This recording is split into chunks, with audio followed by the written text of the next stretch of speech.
Assalamualaikum anak-anak, selamat pagi semuanya. Ketemu lagi dengan saya Bu Anita untuk belajar materi IPA Biologi. Hari ini adalah materinya klasifikasi 5 kingdom. Ingat, kalian sebelumnya mengenal istilah klasifikasi, yaitu pengelompokan makhluk hidup. Jadi, di sini ada ilmuwan yang bernama Robert Whittaker, ya. Beliau nanti mengklasifikasikan makhluk hidup ya menjadi 5 kingdom atau 5 kerajaan. 5 macam klasifikasi tersebut dibagi menjadi yang pertama yaitu golongan Monera atau golongan bakteri.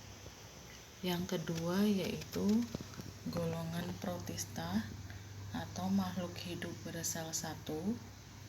Yang ketiga yaitu golongan Fungi atau bangsa jamur. Yang ketiga yaitu golongan plantae atau tumbuhan.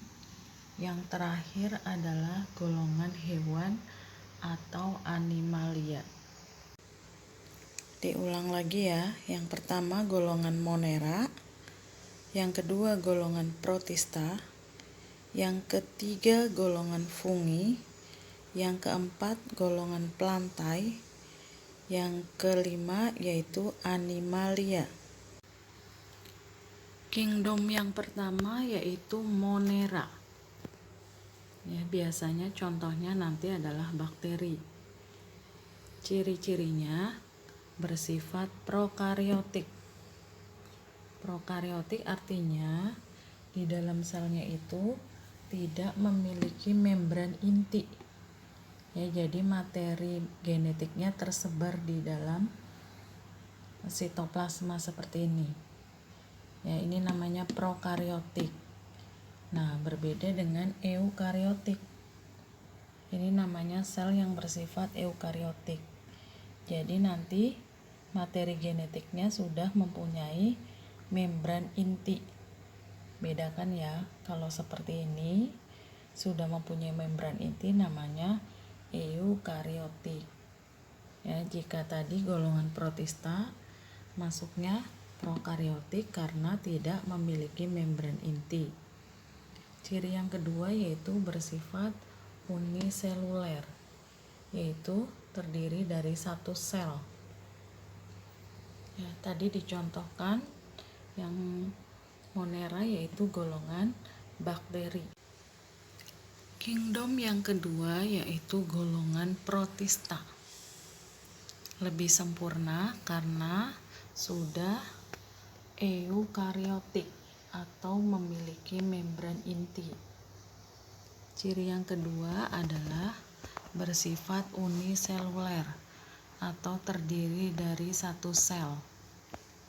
Protista nanti dibagi menjadi beberapa golongan. Yang pertama berdasarkan alat geraknya dibagi menjadi 4 kelas. Kelas yang pertama yaitu golongan Rhizopoda. Ya, contohnya adalah amuba. Ya, ini adalah gambar amuba. Ya, ini sudah eukariotik. Ya, golongan Rhizopoda dia bergerak dengan kaki semu. Ya, golongan yang kedua yaitu Flagellata. Ya, Flagellata nanti bentuknya seperti ini. Ya, dia bergerak dengan flagel. Ini flagelnya. Golongan yang ketiga yaitu Ciliata. Ya, dia bergerak dengan rambut getar. Ya, rambut getar ini rambut getarnya atau cilia. Yang terakhir golongan Sporozoa. Ya, dia tidak mempunyai alat gerak, bergeraknya dengan berguling. Ya, jadi dibagi menjadi 4 golongan nanti.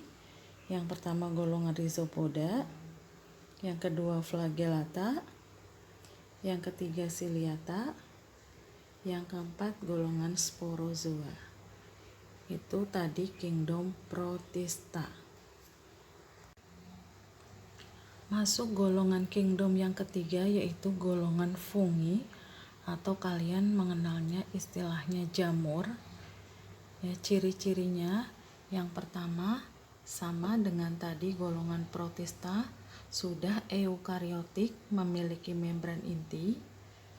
Ya, masuk golongan fungi lebih sempurna karena sudah terdiri dari satu sel dan banyak sel. Uni satu sel, multiseluler banyak sel. Ciri selanjutnya adalah tidak berklorofil. Ingat, jenis tumbuhan yang tidak dapat berfotosintesis adalah golongan jamur, sehingga bersifat heterotrof. Ciri selanjutnya, tubuhnya itu berbentuk hifa atau benang-benang halus. Ya. Kemudian biasanya hidup di tempat lembab. Ini contoh bentuk jamur dari golongan yang sering mungkin kalian temukan. Ya, enak dimakan, jamur merang. Ya, nanti peranan jamur bisa digunakan untuk pembuatan tape, pembuatan tempe, oncom, ya, dan sebagainya. Kecap juga menggunakan produk yang berasal dari kingdom fungi atau jamur. Setelah mempelajari kingdom yang ketiga, sekarang kita masuk ke golongan kingdom yang keempat, yaitu plantae atau golongan tumbuhan. Ya, golongan tumbuhan yang pertama yang paling sederhana adalah Bryophyta atau dikenal dengan istilah lumut.